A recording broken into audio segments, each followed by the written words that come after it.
Camp Kiwanee. Okay, thank you so much, everybody.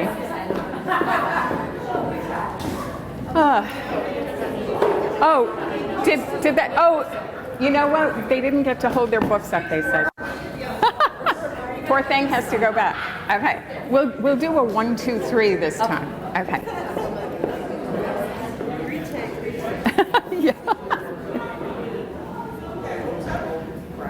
Okay, 1, 2, 3. Everybody, hold up whatever you have. Thank you. Thanks, guys. Oh my goodness. That's the audience participation part. Oh my God, I cannot tell you how wonderful it is to be here and how emotional. I didn't think it would be that way. Just as very quick backstory, I was born in Milton, Massachusetts. My parents lived in Hingham at the time. And as a baby, we moved to Bryantville on Mattakeesit Street. I was just driving around there and oh my goodness, it's changed a lot. So we moved from Pembroke because my little sister Polly, we lived on busy School Street across from Ford's garage, if you remember back in those days. My little sister Polly ran across the street and almost got hit by a car, and my dad said, "We're moving to Hanson," because that was like the country. And it still is, you know. As I was driving around, I was like, all the lakes or I don't know if you call them lakes, are they? Yeah. I mean, I remember Little Sandy in Pembroke was like a pond, but now that I look at it, it's like a giant lake. So anyway, my mom, we lived on Old Pine Drive, and we were the first people, you know, it was brand new back in those days. And I drove around today and it's like, oh, there's so many trees and everything. It's really lovely. But my mom used to bring my sister Sally and me here to Camp Kiwanee, and she would pack us up with duffel bags and a uniform and the whole thing. It was so exciting. I loved it here. And I thought I was going to like the Adirondacks or something. And now I looked at it on Google Maps for this event, and I was like, oh my God, I could have like walked from Old Pine Drive. But it really, it felt like we were just in a whole nother world, and with all girls from all over the place. It was really, really lovely. So thank you for having me back. It's so much fun. I wanted to ask, and this may be too inside baseball, but does anybody remember the Clam Hut? The pizza? Yes. They had, I've never found pizza like that. We need to talk later. I don't know like what they were doing. Even in Italy, I was like, could it be like as good as the Clam Hut? Never. But anyway, good memories, I have to say. So I usually talk about Lilac Girls for a little bit. How many people have read Lilac Girls? Oh my God. Are you serious? Well, wait, I should ask who has not read Lilac Girls. Oh, excuse me, I swear to God, it's 3 men in the back. What is, I get it. You should try it though, come on. I talked to one man once who I saw, he was in the airport with a copy of Lilac Girls, and he was a little embarrassed carrying it around because, you know, it's got a girly cover on it, but, you know, real men read Lilac Girls, so come on guys. But okay, so you all who has heard me talk about Lilac Girls before? Okay, so just a few people. I hope you don't mind that I'm going to kind of go over, you know, that ground again a little bit, and then I'm going to talk for about 40 minutes or so, and then at the end, or towards the end, I'll segue into Golden Doves. And who has read Golden Doves? Okay. So I won't give any spoilers, but I'll tell you a little bit about it to whet your appetite if you're interested. Okay, wow. I'm a little nervous. I have not ever been nervous except for like back in 2016 when I first started talking. But tonight, for some reason, I just feel like, I don't know. I feel like you're all family. So I guess I shouldn't be nervous. But anyway, but but I just want it to be good because, you know, it's just such a loving vibe in this room. So anyway, it all started back in, 2000. Who has been to the Bellamy Faraday House and Gardens? I know Susie Baldwin, who came all the way from the Pacific Northwest, not just for this, but stopping on the way, kind of. She just stopped at the Bellamy Faraday House and Gardens. And yeah, so if you haven't been there, it's not that far. It is in Bethlehem, Connecticut, and it's very close to where I live. I now live maybe 15 minutes away. But at the time when this story starts, I lived in Fairfield, Connecticut, which is on the coast, maybe an hour south. And it was a gray Mother's Day, and I had just lost my mother. Actually, a lot of you guys know my mom. She worked at McQuon Elementary, and oh my God, she loved that place. She really, as a homemaker and raising kids, I think she missed working so badly. So by the time she got to McQuon, she was ready to, you know, she was like ready to be the CEO of that school or something. But so she had just passed away from a pretty long illness, and I was feeling kind of blue, and my husband said, why don't you go up and see that house you've always wanted to go see? And he was talking about the Bellamy Faraday House and Gardens, because I had seen a little picture and an article about it in Victoria magazine, and I loved that magazine. It's actually, they're still publishing it, but there was the title was Caroline's Incredible Lilacs. And it had a little picture of this woman, Caroline Faraday, who was a socialite, a New Yorker, and this house was her summer home. And they also had a little picture of the lilacs there, because that's what the story was about. And she and her mother collected specimen lilacs from around the world. And they're still there. At lilac time, it's unbelievable up there. And there's a little picture of the house, and I love old houses. So my husband, when he said, you go up, I'll take care of the kids, he did not have to ask me twice. And I felt I had quit my job. I had been to Syracuse University and to graduate school at Northwestern, and I got 2 journalism degrees, and I think my parents thought I was going to be like Barbara Walters or something, but clearly that was not happening. And I felt like I really wanted a second act, but I figured I have to stay home with my kids. My son, Michael, who's now almost 30, had kicked the slats out of his crib and walked out. And yeah, I think I kept him in there too long. He was 8, is that too long? No, I'm joking. He was just a baby, and he walked early, and he was a handful, and the girls were, you know, very creative and wonderful. So I thought, okay, I need to stay home. So I thought my work life is over. But so he did not have to ask me twice. I got in the car, went up to the Bellamy Faraday house, and the gardens were beautiful. I was the only person on the tour that day. Now, of course, you know, during lilac season, busloads of book clubs and people come in. And, you know, that place has really been reinvigorated because of Lilac Girls, but at the time it was only me. So afterwards I thought, well, I've paid my $3, and why not go inside and get the tour?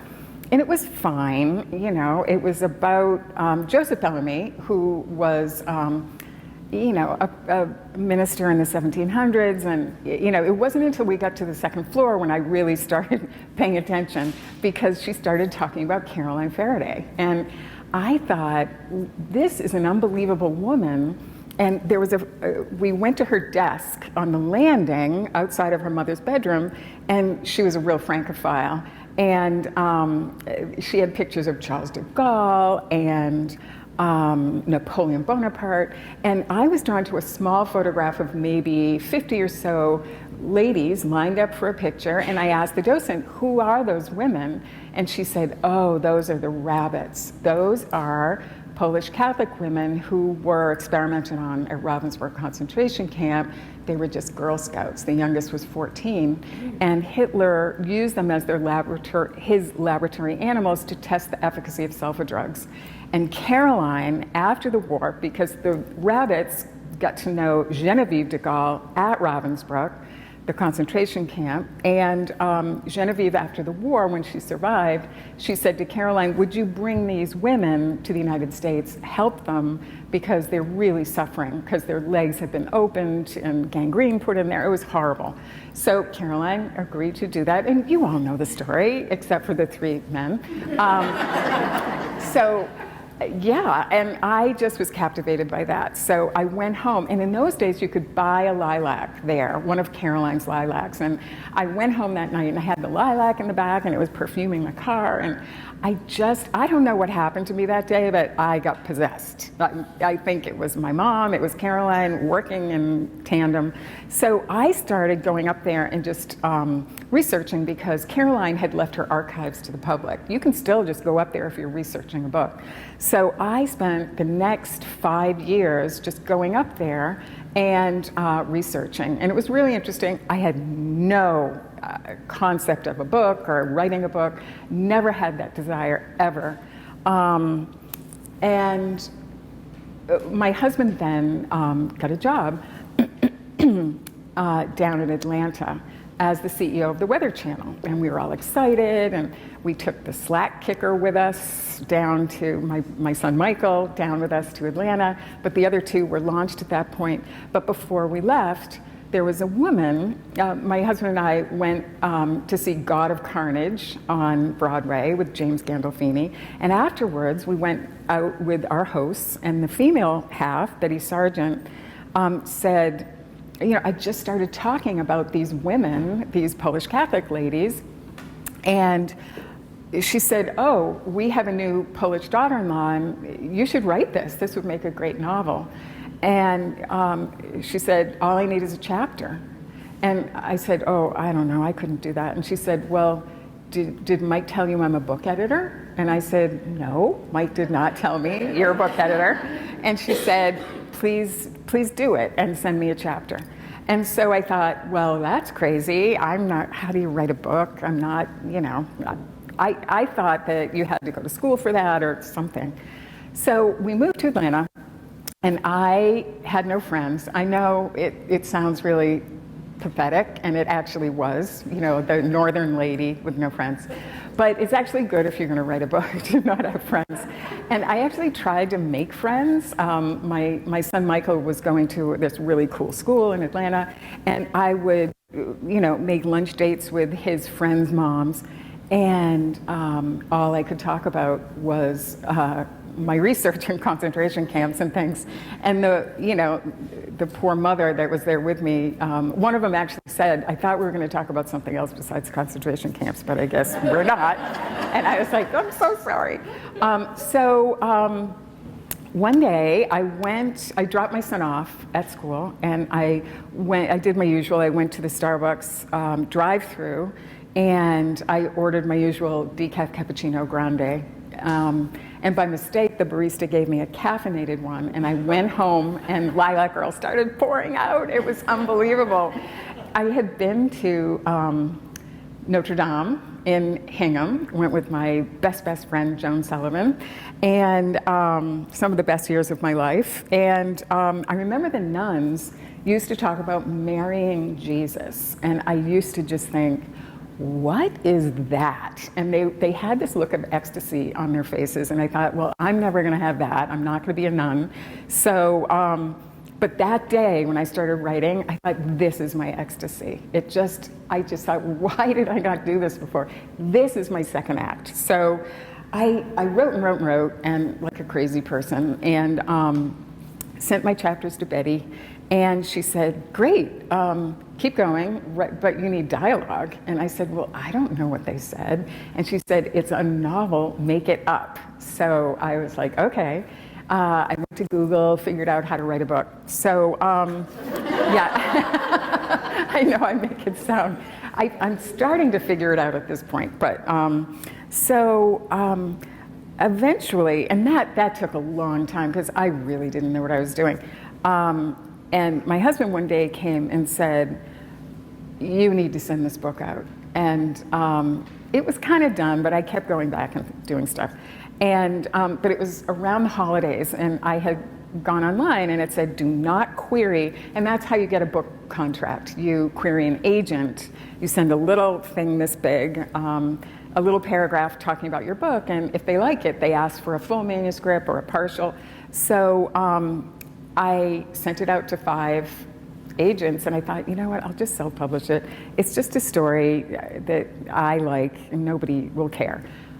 Right away, I got a phone call, and it was a woman crying, and she said, I'm at my husband's bedside. He just had open heart surgery, and I just finished your book, and I have to represent you. I was like, oh my God, they did not say on Google that this is how it happens.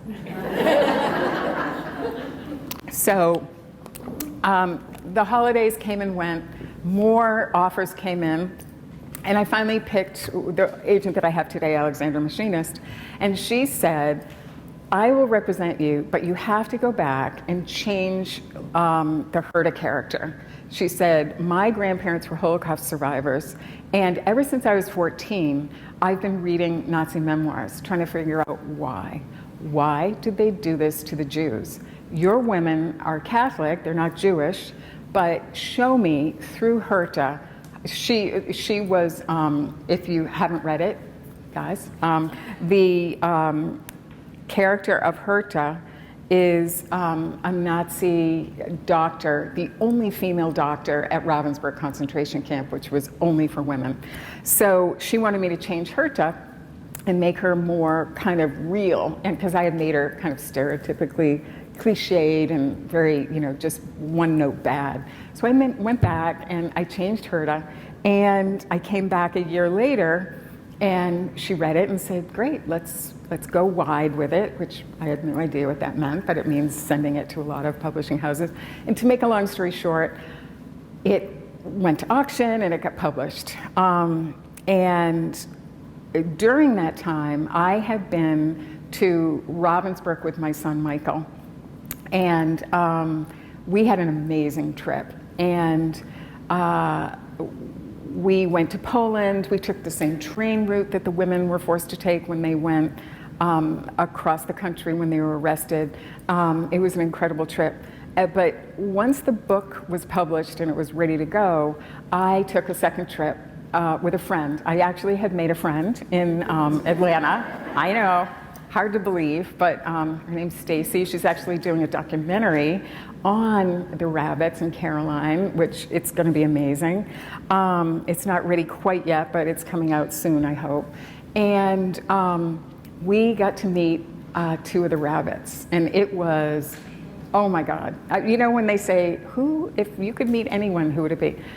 Really, it was Caroline, but it was the rabbits after that. And they were just so lovely and so forgiving, because I said to them through a translator, how do you come back here? Isn't this really hard for you? Because it's even hard for me to see how quickly Germany, West Germany, recovered after the war. And here at this 70th anniversary of the liberation of the camp, all the Mercedes were coming in and people were giving speeches. And then these women arrived from Poland on not a school bus, but close to it. And, they're hobbling off the bus.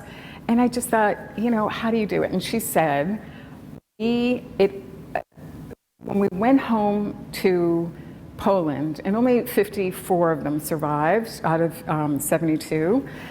She said we had lost so many friends, we couldn't dance anymore, because, back in those days, the youngest was 14 at the time. When they came home, they weren't even 20.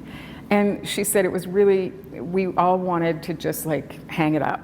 And she said, but we looked around and we said, they didn't kill us. The Nazis wanted to, but they didn't. They didn't succeed. So why are we killing ourselves? We have to let go of the hate. And she said, the minute they did that, it changed their lives. And they went around and they started speaking to school groups, and it really, walking around with them at the camp, they were like celebrities. So that was amazing. The book came out when I went home, and my husband and I, they sent us one, And we just looked at it like it was a live bomb or something on our coffee table. Like, what do you do with this now? I'm not even going to look at it.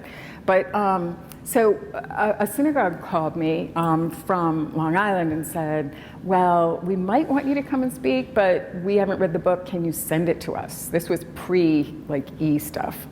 And so I said, yeah, okay, it's my only copy, but I'll send it. And so I went to the UPS store, and I don't know about the UPS store here in Hanson, if you even have one, or in the surrounding town, but ours in Atlanta, the guy was very nice that ran it, but he was very A-type. And he had all these little signs all over the place, and they were like, no credit cards at this cash register, no cell phones, take them outside. Sorry. And so I went up to the counter with my book and gave him my credit card, and I said, my phone started to ring, and I didn't have my glasses on. So I went outside and I left it with him, and I answered the phone, and it was my editor, and there were women in the background screaming, and champagne corks were popping, and they said, you made the New York Times list. And I was like, oh my God, it was so exciting. And they said, have Mike take you to dinner. And I said, Mike's traveling, but you guys have fun. So anyway, it was probably the most amazing moment of my life.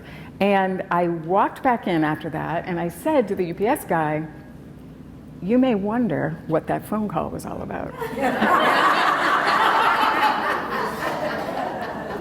I'm a New York Times bestseller. And he just kind of looked at me like, oh, okay. Not a big reader. But so that humbled me immediately, which was good. So after that, it just was like this crazy, wild mouse ride. And after that, the paperback came out, and that's when it really went crazy. And I went on a Jewish book tour, and I am not obviously Jewish. I told you my story about, Catholic school. But if you write about the Holocaust or have a Jewish character in your book, they let you pitch them on coming and doing a Jewish book tour, which is every JCC in the country has the option of having you come speak. And it was really stressful going into a synagogue and having, 500 women staring at me, and I had to pitch it. And at the end, they give you a letter. And some people get no invitations, and some people get tons. And I was like, please one person invite me. And it ended up, I got a lot of invitations, which was really great and super fun. And I did a Jewish book tour. And at one of them in Davie, Florida, first of all, I've never eaten so well in my entire life. It was so fabulous. And I just had a blast. And they just took care of me. Because they take you from one JCC to the next. It's not like you go back to the airport. They kind of like pass you around, which was super fun. And so at this one in Davie, Florida, a woman named Irene Zisblatt introduced me. And she became my friend forever. And she is just lovely. Now she's in her 90s. But she is a Holocaust survivor, and she told her story briefly when she introduced me. And she said, she was from Hungary, and she and her mother and her little sister and her little brother arrived at the platform at Auschwitz. And her mother was holding her little brother's hand, and Irene was holding her sister's hand. Irene was 8. And Joseph Mengele came up to them on the train platform, and he said to the mother, you come with me. She had blue eyes.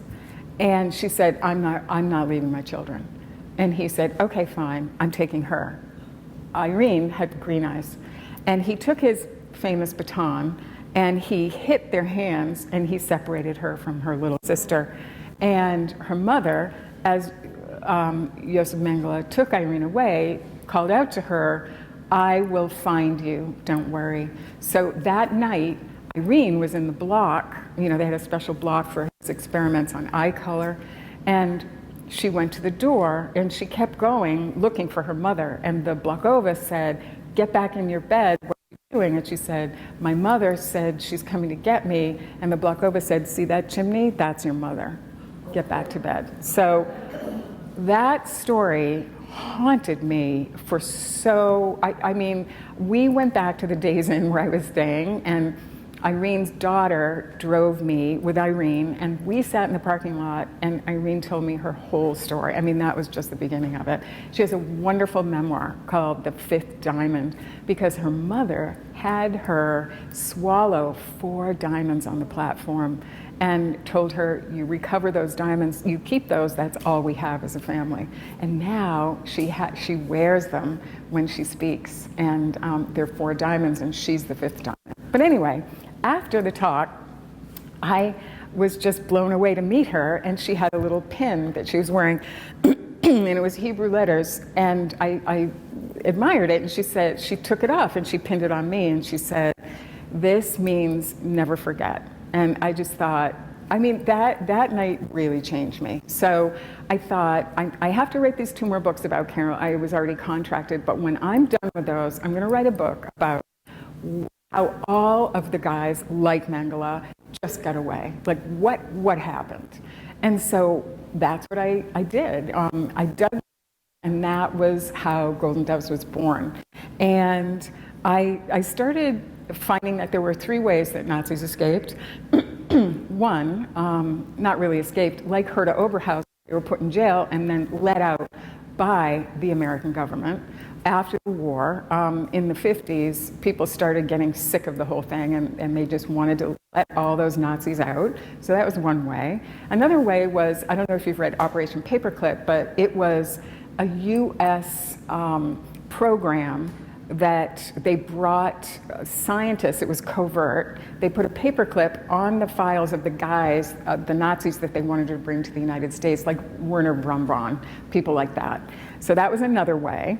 And then another way was the Nazis escaped through what they call the rat line, down through northern Italy to Rome, and then on ships on the way out of the country. So I wanted to feature all of that in my book. And so I have 2 heroines. One is based on Virginia Hall, who was a radio operator during World War II, and an amazing woman. And her name is Josie. She's half Jewish. And she gets stuck in Paris during the war because her father was an ambassador, and she gets stuck there. She meets Arlette, who is half German and half French, and she has a baby in a Lebensborn home. And the 2 of them end up in a Ravensbrück concentration camp. And the story is told 8 years later when they get out and they hunt down the doctor who is basically Mengele. He's called Dr. Snow in the book. They hunt him down and because he has escaped the country. So it was unbelievable doing that research, just like with Lilac Girls.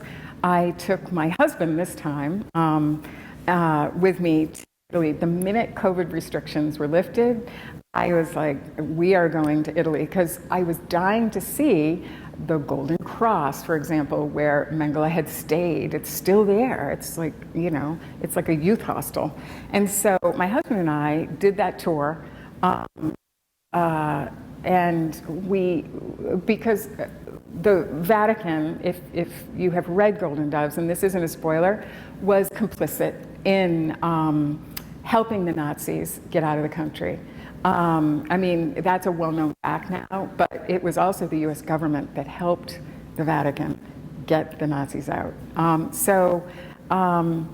Husband and I traced the route that the Nazis would take from the German POW camps down through Italy to the monasteries where they dressed the Nazis in monks' robes, all the way down to the Vatican, where this one Bishop Udall, who they called him the Brown Bishop because he was very pro-Nazi, where he would hide them in the Vatican. So my husband and I went to the Vatican, and my husband's one of those people that if he sees a velvet rope that's kind of roping something off, to him that's like a welcome in kind of a thing. And which is good for a research partner, but it's a little scary sometimes for me because I like to follow the rules.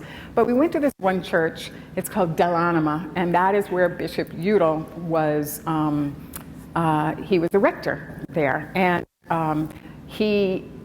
they say, kept Nazis in his, like the back part of the church. And so my husband saw that there was a red velvet rope across that, but you can kind of see that there was, a courtyard and a fountain. And he's like, come on, here we go. And I was like, no, I can't. And he's like, just pretend that you didn't see the rope. So we went back there, and and I took pictures. I mean, it was unbelievable. And so it was really, really helpful. And it started kind of bringing the book to life, going back there, until one of the women in the church came screaming at us in Italian. And when she realized we spoke English, she was like, how could you not see the rope? And my husband was like, oh my God, oh, so sorry. So after that, we went to the Vatican, and I thought, oh no, please, this is the Vatican, let's just behave ourselves. We had both been there on, years ago, so we didn't really need to take a trip. But he noticed around the side, because the pontiff was there, because the little flag was up or something, and he noticed that the Swiss guards were guarding the gates to Vatican City. And they're huge and golden. And he noticed that there was a line forming, and you had to go through security and stuff. And he was like, what's happening over there? And I'm like, I'm not going over there. Because, the Swiss guards were kind of, they're tough. They don't let you take pictures.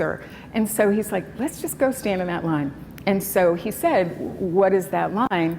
And they said, actually, we went through security and everything. We didn't even know what the line was for. And so we get in the line, and everyone's speaking German in the line. And he talked to the other people, and they said, oh, there's a German cemetery in the Vatican. And they let you go visit it if you've got German relatives. And my husband turned to me and said, well, my grandmother's name was Schmidt, so right? And I was like, okay. And so I just wanted to go into the Vatican. I don't know. So at one point, plus it was 100 degrees, but at one point they were like, okay, everybody go. And so we marched in. There must have been like 30 of us. And we were like, okay. And went right in, and we saw, the Collegium, which is where Udall kept the Nazis, which was really interesting. And then we all went into the cemetery.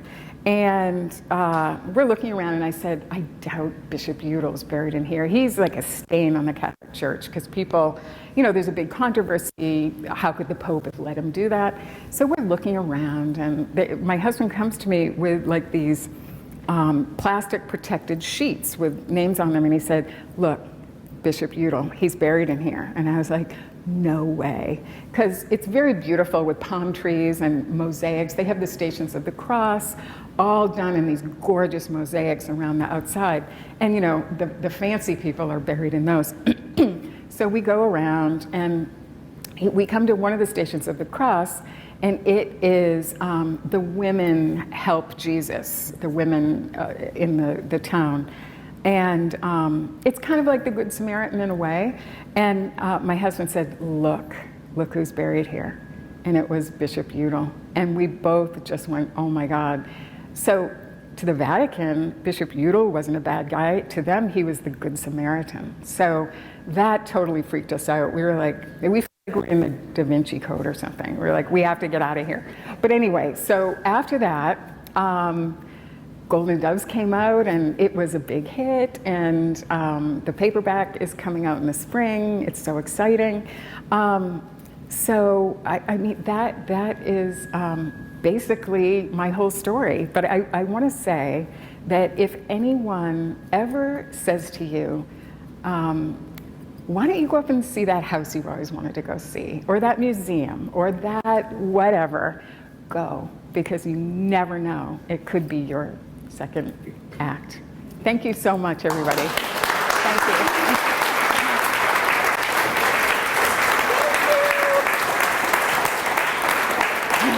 Thank you.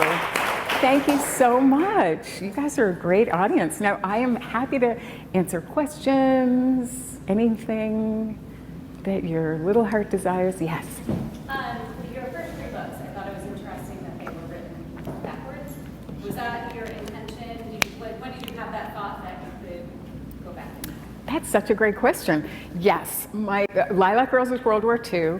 Sunflower Sisters is World War I. It's Caroline's mom, because I realized all of her great stuff came from her mom. And then the third book, I had been researching her for so long that I got to really know her Wolseley ancestors from the Civil War. And they were nurses on the Civil War battlefield, and there were 11 of them. Unbelievable. So I wrote those, you're right, in kind of backwards chronology. And I only did it because my husband came to me after Lilac Girls and was like, this is your moment of leverage. You better tell them you want to write more books. And I was like, what do I do? And I said, well, I've already done all that research on the other women. Why not do that? And that's how it worked. Yeah, I know. I made an espresso decision, which I'm trying not to do anymore. But sometimes they're good, though. I mean, it worked out great. Thank you for that question. Yes? With all the research you did and all the connections you did, did you ever consider digging in and writing a truly nonfiction story? Or that seems like a whole lot more work. Yeah. Once you get used to making stuff up, I don't know if I could do it as it is. My rule is always, if I know that it's true, I use that. But I really like being able to take liberty. Because, and people have said, why didn't you just write the true story of Caroline? I mean, it would have been like 5 pages long. So, but no, I probably should. It just feels like English class to me a little bit, it's triggering. But you're not a teacher, are you? No? Okay, good. I don't want to be insulting. But no, I would do that. I was thinking about actually writing the story of how I came to discover the story, but it's a smaller book. It's not like a big. And the next book that I'm writing was that your question? Yeah, that was my question. Oh my God, we're like thought partners. The next book that I'm writing is about Martha's Vineyard during World War II, and there's a lot of nonfiction in it. Just because, it was, real stuff happened out there and people don't realize it. My daughter and I were in the back seat of a rental car. My husband was driving and her husband was in the passenger side. We had just been to a winery in Sonoma, a really good one. And so, that's where the ideas come from. And we were in the back seat and my son-in-law turned around and he said, Martha, you should write about Martha's Vineyard. And I said, oh, everyone, there's so many books about Martha's Vineyard. And my daughter said, write about your mom, because my mother grew up in Martha's Vineyard during, from baby to, teenage. And she had always told me stories about, she would stand out in front of her house, they had a big farm, and watch the Jeeps go by on their way up to Peaked Hill, because there was an army base up there. And they didn't know what they were there for. They were she was 14 and these beautiful men. And she said later when they found out that they were practicing for Normandy and almost half of them didn't come back. And the whole island was just grieving because they loved those guys so much. So that's what my daughter Mary said, if you write about that, I would read that. So I just today press send on it to send to it's finished. I sent it to my editor. So I think you guys would like that one, being from this area, and I'm sure a lot of you, go out to the vineyard, but it was, you're gonna think it's weird. It's called, I haven't even told anyone this. I have 2 titles. Well, I can ask you which one you like better. This is a great focus group. Um, if you go to the vineyard, you know that there are beetlebung trees out there. And the women in the story have a book club, and they call it the Beetlebung Book Club. So I have titled it the Beetlebung Book Club of Martha's Vineyard. But I also really like The Last of the Smith Girls, which I don't want to tell you too much because it might be a spoiler, but it's about this Smith family that two sisters, and their brother goes off to the Merchant Marine. It's really, my poor husband was sobbing when he just finished it. It is very moving. So anyway, that's a little bit about it. So what do you think? Do you like Beetlebung Book Club? Yes. Yeah? Yes. Better than The Last of the Smith Girls. Done. Excellent. Thank you, guys. Now, why do you like that? Just in case my editor is like, yeah, I like the other one. I was going to vote for the other one. Really? Did you? Because you've got Lilac Girls, you've got Summer Sisters, and Yeah. that just kind of... But will people think that it's part of that? Because it's very different. And it's not a continuum of, It's not. It's kind of a different book. Yeah. yeah, you don't want to establish a connection. Okay, thank you. Alliteration, the sound of the Beetlebum Book Club. Yeah, you like that?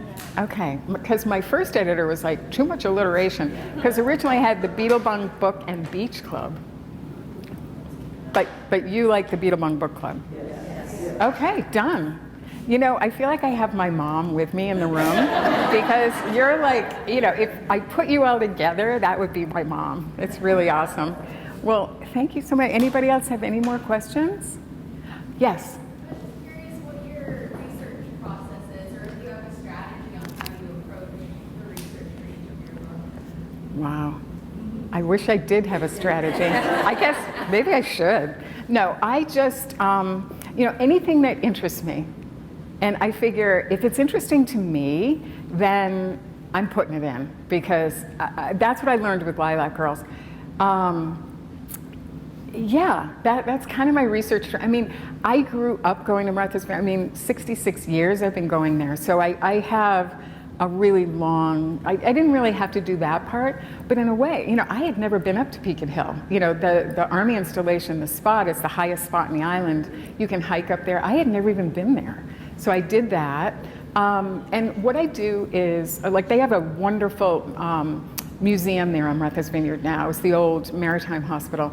And I sat down with the head of it, and he took me through everything that I'd need to know about World War II, which was really helpful. And then there's a guy named Tom Dresser who wrote kind of the definitive book about Martha's Vineyard during World War II, and he helped me a ton. I also went through, I don't know if you know Henry Beadle Huff, who was the editor of the Gazette for so long. I got to go through his personal diaries about the time, because there was a mock invasion. I don't know if you guys know about this, but over on Camp Edwards, they sent over amphibious, it was all hush-hush, but they invaded Lambert's Cove Beach as a trial for Normandy. And nobody really knew what was going on, but yeah, he lived right there, and all the guys were coming. They had, I mean, they simulated an invasion, yeah. And they were supposed to take the airport, the new airport. Anyway, I'm telling you way too much about this, our new book. I feel like you're all part of it now. Yeah, the Beetlebung Book Club. Here we come. Well, if nobody else has any more questions, then we'll do a little signing, and we'll see you then. Oh my God.